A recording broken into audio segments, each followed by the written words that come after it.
Rien ne se passe jamais à l'envers. Or, d'après les lois de la physique, c'est possible.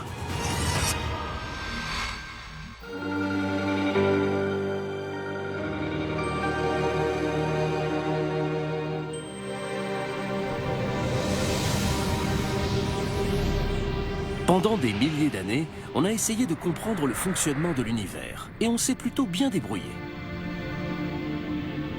On a élaboré des lois décrivant avec clarté et précision le mouvement des galaxies, des étoiles et des planètes. Mais on sait qu'à un niveau fondamental, les choses sont bien plus floues. Depuis qu'on a découvert des lois qui ont révolutionné l'image qu'on se faisait de l'univers. Des confins de l'espace au monde microscopique, en passant par nos villes, notre représentation du monde a été bouleversée par des lois étranges et mystérieuses qui ont redéfini notre compréhension de la réalité. Ces lois sont celles de la mécanique quantique. Cette science s'applique aux particules de matière les plus infinitésimales, celles des étoiles et des planètes, des cailloux et des bâtiments, de votre corps et du mien. Même si on ne remarque pas son étrangeté au quotidien, la mécanique quantique est pourtant omniprésente. Il suffit de savoir où chercher, de changer de perspective, de réduire l'échelle jusqu'aux atomes et aux particules qui les composent. Les lois quantiques qui gouvernent l'infiniment petit sont en apparence totalement différentes de celles de notre quotidien. Et après les avoir entreaperçues, vous ne verrez jamais plus notre monde de la même façon. Il n'y a pas si longtemps, on pensait avoir à peu près tout compris. La course des planètes autour du Soleil, le mouvement d'une balle dans le ciel, ou les rides concentriques à la surface d'un étang. Toutes nos lois étaient réunies dans un ensemble d'équations appelées mécanique classique et permettaient de prédire le comportement des objets avec certitude. Tout cela se tenait à merveille jusqu'à il y a environ un siècle, quand des scientifiques ont commencé à avoir du mal à expliquer certaines propriétés insolites de la lumière.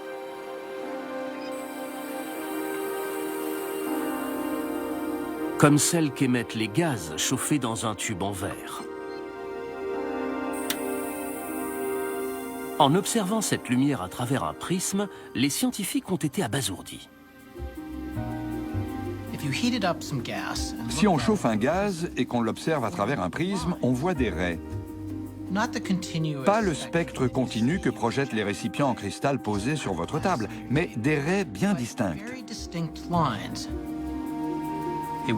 Ça n'a rien à voir avec l'arc-en-ciel de lumière fondue. Ce sont des traits de couleur bien précises. C'était un mystère. Que se passait-il ? L'explication de ces mystérieuses raies colorées est fournie par des scientifiques qui, au début du XXe siècle, s'interrogent sur la nature fondamentale du monde physique.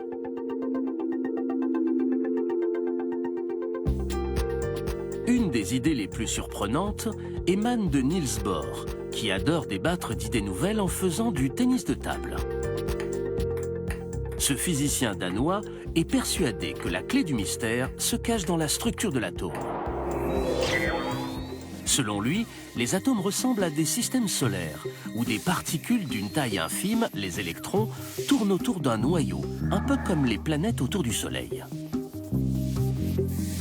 À ceci près que Niels Bohr avance que contrairement au système solaire, les électrons ne peuvent suivre que certaines orbites. Niels Bohr a lancé une idée très surprenante et complètement contraire à la physique, à savoir qu'il existait des états définis, des orbites fixes pour les électrons et uniquement celles-ci. Lorsqu'on chauffe un atome, ces électrons deviennent excités et sautent d'une orbite déterminée à une autre. Chaque seau émet de l'énergie sous forme de lumière dans des longueurs d'onde bien particulières, raison pour laquelle les atomes produisent des couleurs bien particulières. Et c'est de là que vient l'expression « saut quantique ». Sans le saut quantique, l'atome émettrait une lumière fondue, selon qu'il est excité ou désexcité. Sauf qu'en laboratoire, on voit des rouges et des verts très nets. Et le saut quantique est l'origine de cette netteté. Mais le plus surprenant dans le saut quantique, c'est que l'électron passe d'ici à là, apparemment sans se déplacer dans l'espace qui sépare ces deux endroits. Comme si Mars quittait son orbite pour suivre instantanément celle de Jupiter. Selon Niels Bohr, le saut quantique provient d'une propriété fondamentale et fondamentalement bizarre des atomes et des électrons. Leur énergie se présente sous la forme de morceaux indivisibles et discrets, baptisés quanta. Et c'est pour cela que les électrons ne peuvent suivre que certaines orbites discrètes bien précises.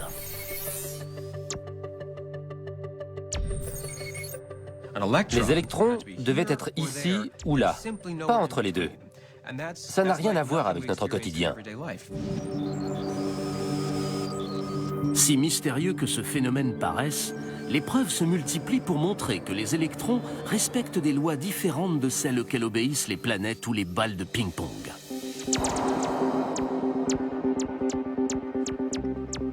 Cette découverte change les règles du jeu. Fort de cette image nouvelle de l'atome, Bohr et ses collègues ne peuvent que se heurter aux lois communément admises de la physique. D'autant plus que le saut quantique n'est qu'un début. Et bientôt, le Danois aux idées iconoclastes affronte un des plus grands physiciens de l'histoire.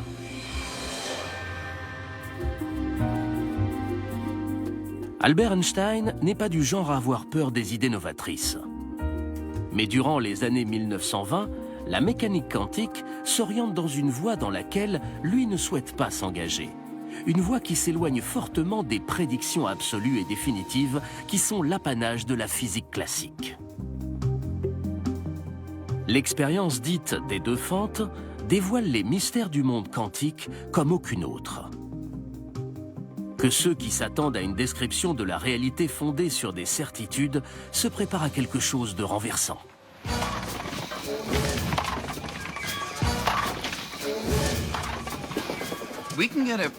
On peut se faire une bonne idée de l'expérience des deux fentes et de la façon spectaculaire dont elle a chamboulé notre image de la réalité en faisant une expérience similaire, non pas avec des particules, mais avec des objets que l'on trouve d'ordinaire au bowling. En prenant soin d'abord de modifier la piste.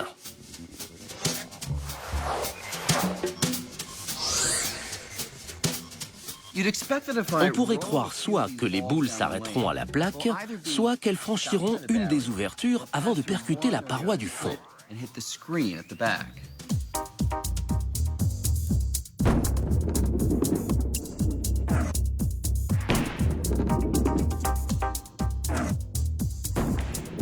Bingo, c'est bien ce qui arrive.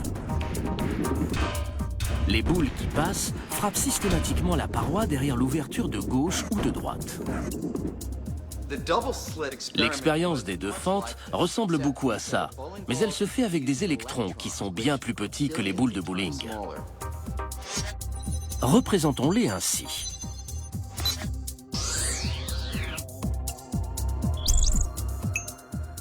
Je vais en lancer plusieurs. Quand les électrons traversent la plaque, les choses se passent très différemment.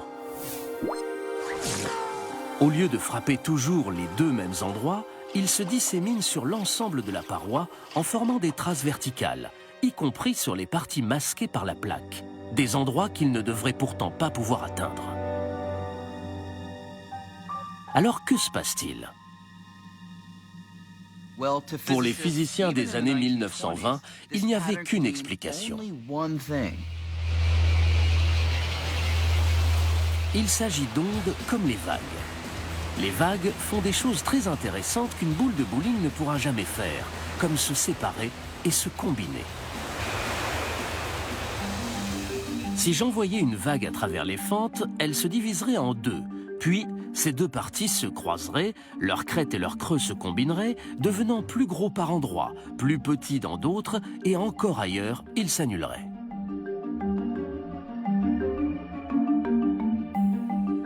Si la crête correspond aux parties claires sur la paroi, les crêtes et les creux produiraient une suite de rayures, ce qu'on appelle les franges d'interférence.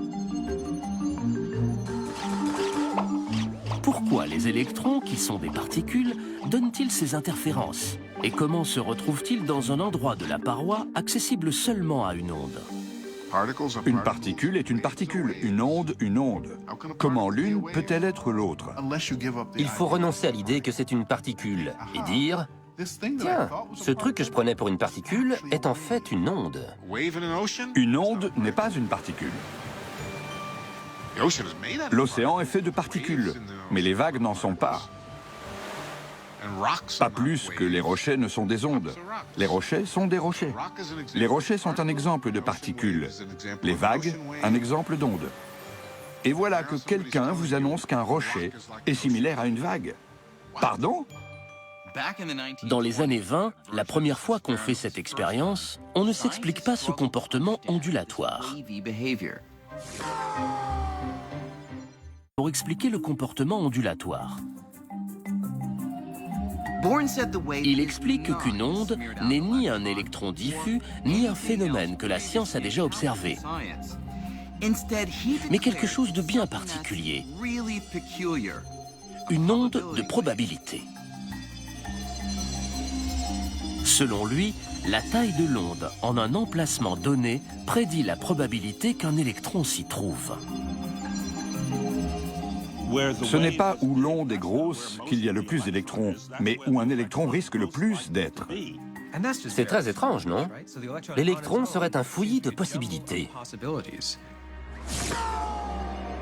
La question n'est pas où est l'électron en ce moment, mais plutôt si je cherche un électron dans cette toute petite partie de l'espace, quelle est la chance que je l'y trouve? Ça embête tout le monde, à tous les coups. Aussi bizarre qu'elle paraisse, cette façon nouvelle de décrire le déplacement des particules est exacte. Si je lance un électron, j'ignore où il ira. Mais si j'utilise une équation pour trouver son onde de probabilité, je peux prédire avec une grande certitude que si je lance assez d'électrons, 33,1% finiront ici, 7,9% là, etc., etc. Ces prédictions ont été confirmées par les expériences, prouvant que les équations de la mécanique quantique sont d'une précision étonnante, tant qu'on accepte qu'il ne s'agit que de probabilité.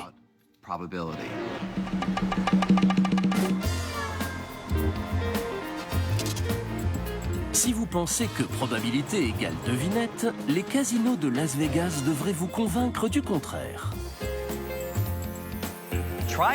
Tentez votre chance à un jeu de hasard et vous verrez la puissance des probabilités. Mettons que je mise 20 $ sur le 29 à la roulette.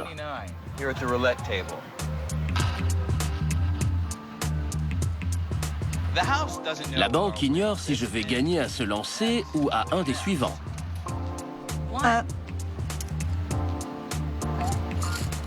Mais elle connaît ma probabilité de gagner. Ici, 1 contre 38. 21.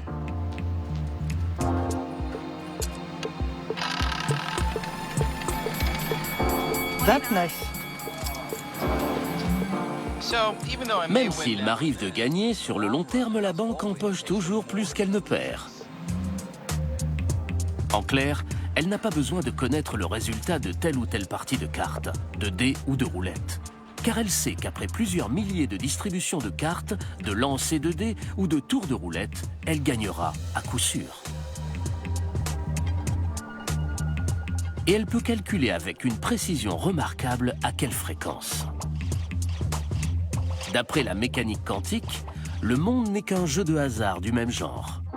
Toute la matière de l'univers se compose d'atomes et de particules subatomiques régentées par des probabilités, pas par des certitudes. La nature est décrite par une théorie intrinsèquement probabiliste, qui est totalement contraire à l'intuition. Et beaucoup de gens ont du mal à l'accepter. Parmi eux, Albert Einstein. Il refuse de croire que la nature fondamentale de la réalité, dans ce qu'elle a de plus essentiel, est déterminée par le hasard. C'est ce qu'Einstein ne pouvait pas accepter. Il a dit « Dieu ne joue pas au dé ». Cette idée selon laquelle on ne pouvait pas dire avec certitude que telle ou telle chose allait se produire ne lui plaisait pas. D'autres se montrent moins rebutés par les probabilités, car les équations de la mécanique quantique leur donnent la capacité de prédire le comportement de groupes d'atomes et de particules avec une précision étonnante. Et bientôt, cela va donner lieu à des inventions majeures. Le laser, le transistor, le circuit intégré, l'électronique dans son ensemble. Malgré toutes ces prouesses, la mécanique quantique demeure profondément mystérieuse. Elle fait fonctionner tous ces objets, alors qu'on n'a toujours pas réussi à répondre aux questions que posait Einstein dans les années 20 et 30 au sujet des probabilités et de la mesure, c'est-à-dire le fait même d'observer.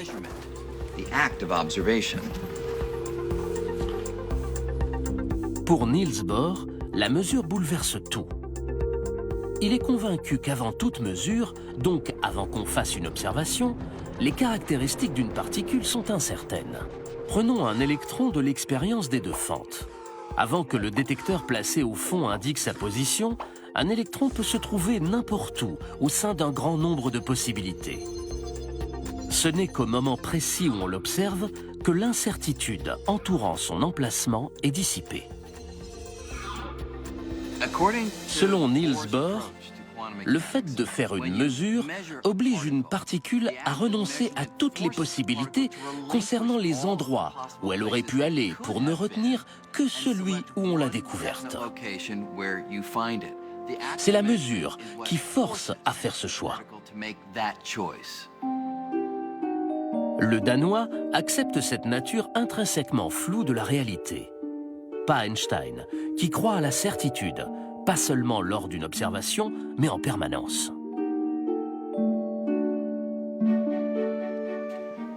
Comme a dit Einstein, « J'aime penser que la Lune est là, même quand je ne la regarde pas. » Ça l'agaçait. Pensez-vous que la réalité dépend du fait qu'on ouvre les yeux? C'est vraiment bizarre.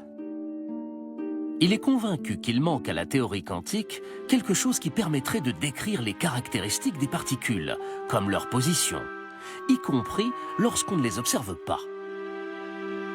Mais à l'époque, rares sont les savants à partager ces préoccupations. Pour Einstein, il renonçait à leur travail. Cette théorie n'était pas mauvaise, mais incomplète. C'est son leitmotiv. La mécanique quantique n'est pas incorrecte, mais incomplète. Elle n'englobe pas tout ce qu'on peut dire ou prédire avec certitude. Malgré les arguments d'Einstein, Bohr campe sur ses positions. Quand le premier répète que Dieu ne joue pas au dé, le second rétorque « Cessez de dire à Dieu ce qu'il doit faire ». Mais en 1935, Albert Einstein croit avoir découvert le talon d'Achille de la mécanique quantique.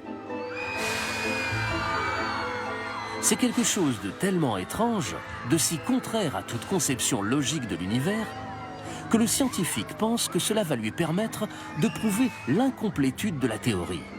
Cela s'appelle l'intrication.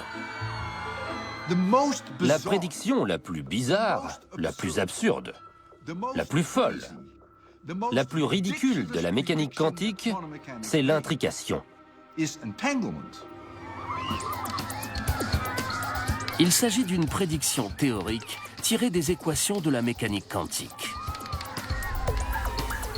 Deux particules peuvent être intriquées si elles sont proches l'une de l'autre et que leurs propriétés se retrouvent liées. Étonnamment, la théorie suggère que même si on sépare ces particules, si on les envoie dans des directions différentes, elles restent inextricablement associées. Pour se rendre compte à quel point cette notion est étrange, prenons une des propriétés de l'électron, le spin. Tout comme d'autres propriétés quantiques, le spin de l'électron est généralement flou et incertain, jusqu'au moment où on le mesure. À cet instant précis, on constate qu'il se fait dans le sens des aiguilles d'une montre ou en sens inverse. Un peu comme cette roue. Quand elle s'arrête de tourner, c'est soit sur le rouge, soit sur le bleu.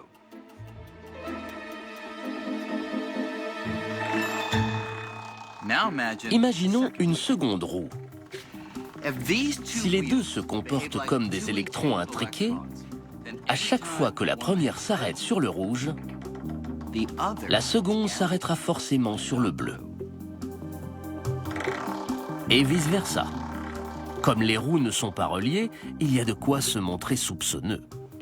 Mais la mécanique quantique de Bohr et consorts va encore plus loin, en prédisant que si un élément de la paire est éloigné, même s'il est sur la Lune et en l'absence de tout câble ou de tout moyen de transmission, si l'une des roues s'arrête sur le rouge, l'autre sera sur le bleu.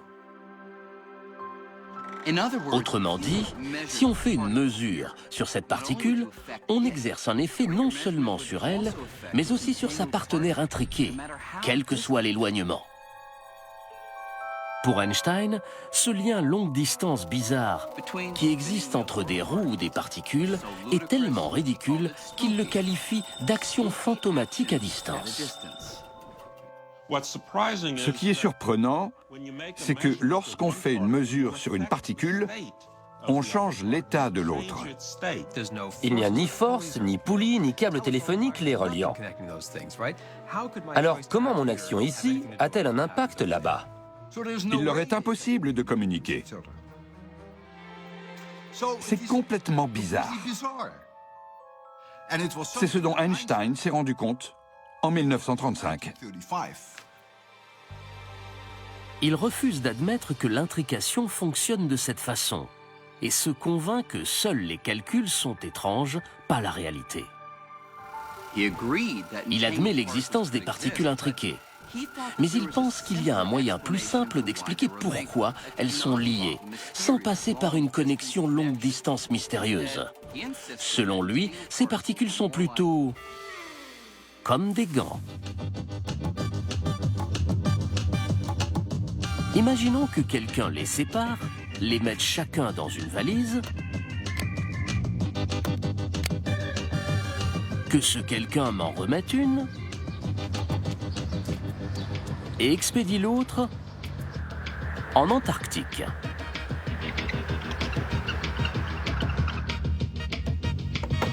Merci. Avant de regarder dans ma valise, je sais qu'il y a soit le gant gauche, soit le droit.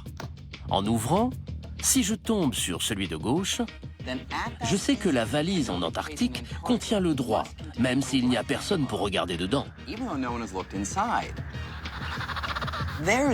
Ça n'a rien de mystérieux. Regarder dans la valise n'a aucun effet sur les gants. Cette valise a toujours contenu le gant gauche, celle en Antarctique, toujours le droit. Et ça a été le cas dès qu'on a séparé la paire. Selon Einstein, il en va de même avec les particules intriquées. Quelle que soit la configuration de l'électron, elle a dû être déterminée au moment où ils ont été séparés. Alors, qui dit vrai? Niels Bohr, le chantre des équations, qui présente les particules comme des roues dont les résultats aléatoires sont liés même à travers de grandes distances? Ou Albert Einstein, qui nie tout lien fantomatique au profit du fait que tout est décidé bien avant qu'on fasse une observation? Le grand défi était de savoir lequel avait raison. Einstein disait qu'une particule avait un spin défini avant qu'on le mesure. Et quand on lui demandait comment s'en assurer, il répondait « Mesurez-le et vous le connaîtrez ». Ce à quoi Bohr rétorquait que c'était l'observation qui conférait au spin son état défini. C'était la quadrature du cercle, et le problème devint bientôt philosophique plutôt que scientifique. En 1955, Albert Einstein meurt, toujours persuadé que la mécanique quantique offre au mieux une image incomplète de la réalité.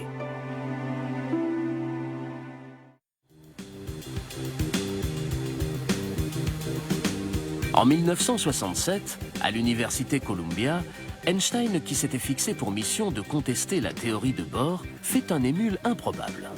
John Clauser est sur le point de décrocher son doctorat en astrophysique. Il ne lui manque plus que son UV en mécanique quantique. Quand j'étais étudiant, je ne comprenais rien à la mécanique quantique.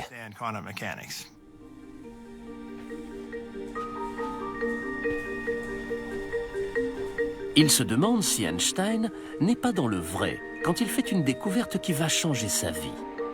Un article d'un physicien irlandais méconnu du nom de John Bell. Étonnamment, ce dernier semble avoir trouvé un moyen de résoudre la controverse Bohr-Einstein et de démontrer, une bonne fois pour toutes, lequel des deux a raison. J'étais convaincu que la théorie quantique était fausse. À la lecture de l'article, il constate que John Bell a découvert un moyen de savoir si les particules intriquées communiquent réellement grâce à l'action fantomatique, comme deux roues jumelées, ou s'il n'y a rien de fantomatique du tout et si les particules sont déjà préétablies comme une paire de gants. Qui plus est, grâce à des calculs mathématiques savants, John Bell démontre que sans action fantomatique, la mécanique quantique ne serait pas incomplète, comme le disait Einstein, mais erronée. Je me suis dit, c'est un des résultats les plus profonds que j'ai jamais vus.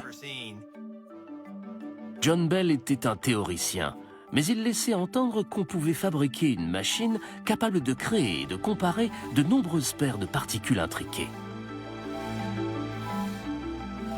Bell a proposé une expérience. Ce ne serait plus un affrontement d'hypothèses, Et cette expérience était faisable.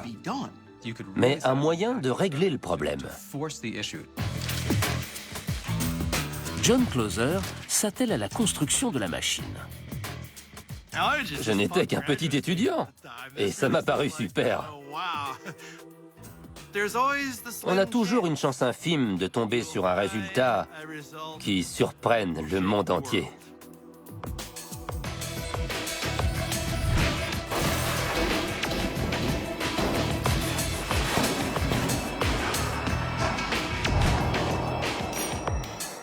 La machine mesure des milliers de paires de particules intriquées et les compare dans de nombreuses directions différentes.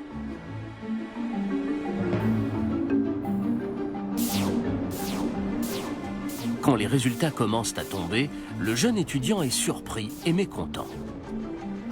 Je n'arrêtais pas de me dire, où est-ce que je me suis trompé? Quelles erreurs ai-je commises? Il réédite l'expérience. Puis, un physicien français, Alain Aspect, met au point des essais encore plus sophistiqués pour aller au cœur de la controverse Bohr-Einstein. Dans cette expérience, la seule façon de mesurer une particule en influençant directement l'autre passe par l'utilisation d'un signal qui se déplacerait plus vite que la lumière, ce qui est impossible, comme Einstein l'a démontré. La seule explication qui reste, c'est l'action fantomatique. L'expérience d'Alain Aspect tranche une bonne fois pour toutes et ses résultats sont absolument renversants. Il démontre que les mathématiques qui sous-tendent la mécanique quantique sont justes. L'intrication est bel et bien réelle. Les particules quantiques peuvent être liées à travers l'espace. Mesurer un corpuscule peut instantanément avoir un effet sur le second élément de la paire, comme si l'espace entre eux n'existait pas. Ce qu'Einstein croyait impossible, l'action fantomatique à distance se passe pour de bon. J'étais très triste de ne pas avoir vaincu la mécanique quantique, parce qu'à l'époque, j'avais toutes les peines du monde à la comprendre. Et c'est encore le cas aujourd'hui. C'est l'aspect le plus bizarre de la mécanique quantique. C'est incompréhensible. Ne me demandez pas pourquoi ça arrive. Ne me demandez pas comment ça marche, je vous l'interdis. Tout ce qu'on peut dire, c'est que c'est apparemment de cette façon que le monde fonctionne. Si on part du principe que le monde fonctionne de cette manière bizarre, pourra-t-on jamais utiliser l'action fantomatique à distance de l'intrication? Un de nos rêves est de transporter les gens et les objets d'un endroit à un autre sans traverser l'espace qui les sépare, la téléportation.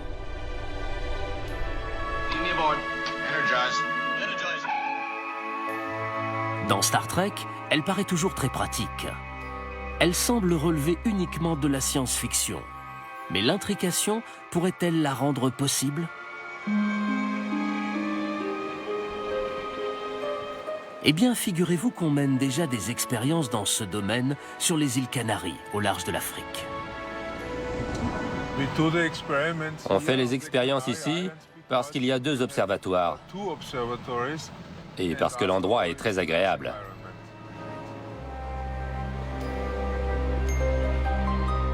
Anton Zeilinger n'est pas encore à la veille de téléporter qui que ce soit. En revanche, il utilise l'intrication pour téléporter des corpuscules un à un, en l'occurrence des photons, des particules de lumière. Voici en gros comment il s'y prend. Il commence par produire une paire de photons intriqués dans son laboratoire de l'île de La Palma. L'un d'eux reste sur place, tandis que l'autre est envoyé à l'aide d'un télescope à guidage laser sur Tenerife, à 144 km.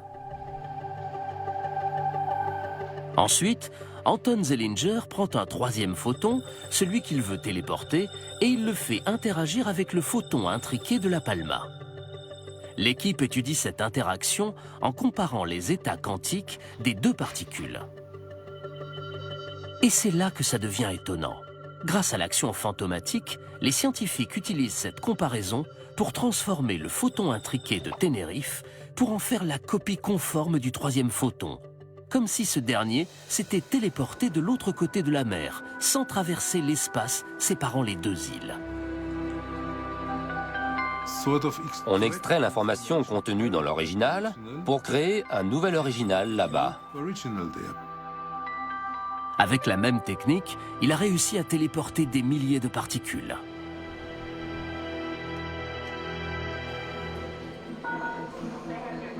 Pourrait-on aller plus loin? Comme nous sommes faits de particules, ce procédé pourrait-il rendre possible la téléportation d'individus?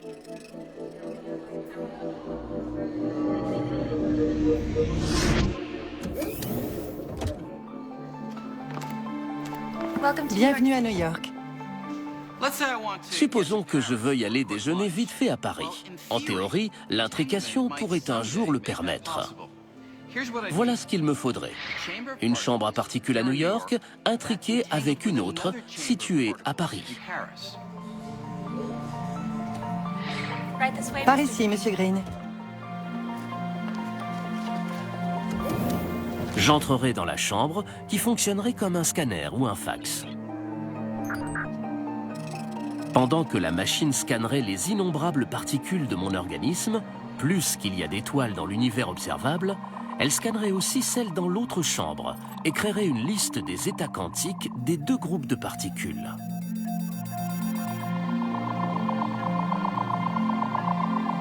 Et c'est là que l'intrication entrerait en scène. Grâce à l'action fantomatique à distance, la liste de l'état original de mes particules se trouverait liée à l'état de celles situées à Paris. Ensuite, l'hôtesse enverrait la liste à Paris où ces données serviraient à reconstituer exactement l'état quantique de chacune des particules me composant pour qu'un nouveau moi se matérialise. Les corpuscules n'auraient pas voyagé de New York à Paris, mais l'intrication aurait permis à mon état quantique d'être extrait à New York, puis reconstitué à Paris dans ses moindres détails.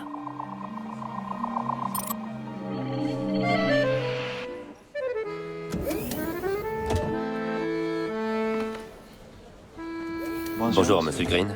Bonjour. Il existerait à Paris une copie exacte de moi. Et il vaudrait mieux, car la mesure de l'état quantique de mes particules à New York aurait détruit le moi original. Dans le protocole de téléportation quantique, il est absolument nécessaire que l'objet téléporté soit détruit. C'est un peu inquiétant. On se retrouverait transformé en un petit tas de neutrons, de protons et d'électrons. On ne ressemblerait plus à grand-chose. La téléportation humaine n'est pas pour demain. Mais sa possibilité même soulève une question. Le Brian Greene arrivé à Paris sera-t-il vraiment moi? Normalement, il ne devrait pas y avoir de différence entre l'ancien de New York et le nouveau de Paris. Parce qu'en vertu de la mécanique quantique, ce ne sont pas les particules physiques qui font que je suis moi, mais les informations qu'elles contiennent. Et ces informations ont été téléportées avec exactitude. Même s'il y en a des milliards de milliards. C'est une grande question philosophique. Est-ce que ce qui arrive à la station réceptrice est l'original ou pas? Selon moi, original signifie qui a toutes les propriétés de l'original. Et dans ce cas, c'est bien un original. Je n'entrerai pas là-dedans. Que la téléportation humaine devienne ou non réalité, l'incertitude de la mécanique quantique a bien d'autres applications possibles. Et Seth Lloyd fait partie des chercheurs qui tentent d'exploiter sa puissance. La mécanique quantique est bizarre, c'est comme ça. Mais même avec des citrons bizarres, on peut faire de la citronnade. Et la citronnade de Seth Lloyd, c'est un ordinateur quantique. Ce sont ses entrailles. Ce bidule en or et en laiton ne ressemble guère à votre ordinateur portable. Mais il parle pourtant le même langage informatique, le code binaire, qui se compose de 0 et de 1, appelé bit.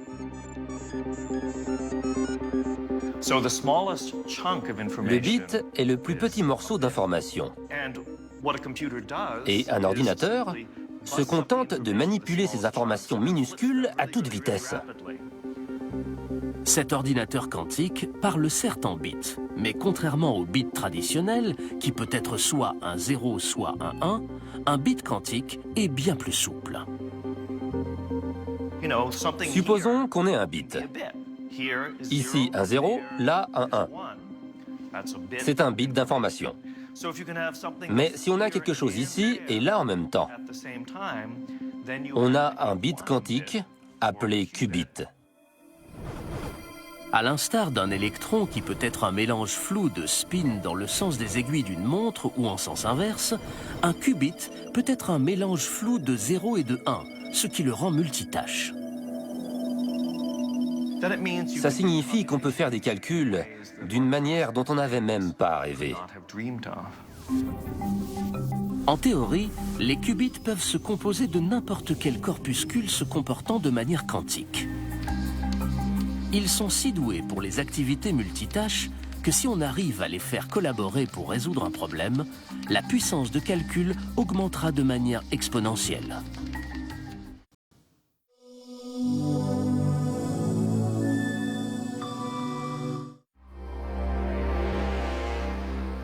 Pourquoi un ordinateur quantique serait-il si puissant? Imaginez que vous êtes dans un labyrinthe.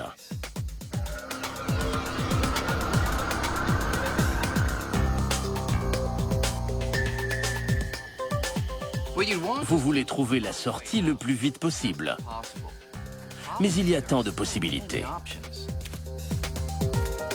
Il faut les essayer une à une. Ainsi vont se multiplier les impasses, les cul-de-sac et les erreurs d'orientation, jusqu'à ce que vous tombiez sur la sortie. C'est un peu comme ça que les ordinateurs actuels résolvent les problèmes. Même s'ils l'exécutent très vite, ils n'accomplissent qu'une tâche à la fois. comme quelqu'un réduit à explorer les couloirs un par un. Si on pouvait essayer toutes les possibilités simultanément, ce serait très différent. Et c'est ce que fait l'ordinateur quantique. Si les particules peuvent d'une certaine façon être en plusieurs endroits au même moment, l'ordinateur peut explorer d'innombrables solutions instantanément et donc trouver la bonne en un éclair. Dans un labyrinthe, les possibilités sont limitées, donc un ordinateur traditionnel peut vite trouver la sortie.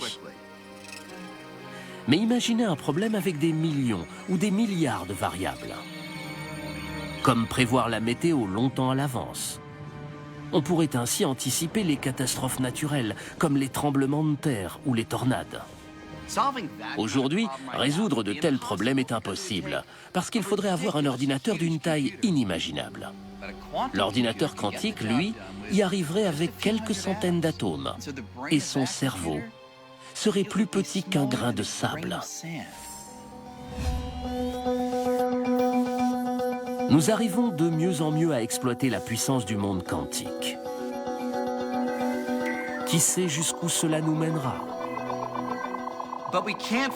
Mais n'oublions pas qu'au cœur de cette théorie qui nous a tant apporté, il y a encore beaucoup d'inconnus. Qu'advient-il de toutes les étrangetés rencontrées à l'échelle des particules? Pourquoi les corpuscules quantiques peuvent-ils flotter dans un état d'incertitude? Être en partie ici et en partie ailleurs? Vous et moi, qui sommes après tout composés d'atomes et de particules, donnons l'impression d'être bloqués dans un état unique et défini. On est toujours soit ici, soit là. Niels Bohr ne s'est pas aventuré à expliquer pourquoi le flou étrange du monde quantique semble s'évanouir lorsque les objets dépassent une certaine taille. Si puissante et précise que soit la mécanique quantique, elle constitue toujours une énigme pour les scientifiques. Certains d'entre eux pensent qu'il manque des détails dans les équations de la mécanique quantique. Même si les possibilités sont multiples dans le monde de l'infiniment petit, ces détails manquants expliqueraient ce qui arrive lorsqu'on passe des atomes aux objets plus grands. Toutes les possibilités s'effacent, sauf une. Le seul résultat avéré.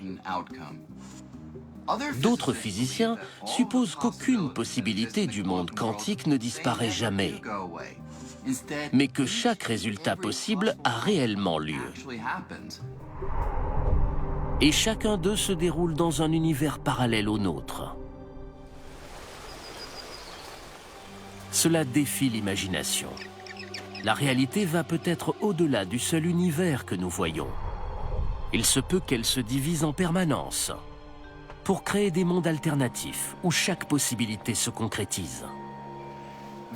Telle est la limite de la mécanique quantique, et nul ne sait ce qu'il y a au-delà. Le fait que notre réalité soit nettement plus vaste, plus étrange, plus mystérieuse que ce qu'on croyait, me paraît très joli et très impressionnant. Ce qui fait la beauté de la science, c'est qu'elle nous permet d'apprendre des choses qui dépassent les rêves les plus fous. Et la mécanique quantique en est l'inquintessence. Une fois qu'on a tâté de la mécanique quantique, on n'est plus jamais le même. Il est désormais parfaitement établi qu'il n'existe pas de frontière entre l'infiniment petit et l'infiniment grand. Les lois quantiques s'appliquent partout, mais les plus bizarres d'entre elles sont simplement plus perceptibles à l'échelle des corpuscules. La mécanique quantique a dévoilé une réalité, la nôtre, à la fois déconcertante et palpitante, et elle nous permet de progresser dans notre compréhension de la magie du cosmos.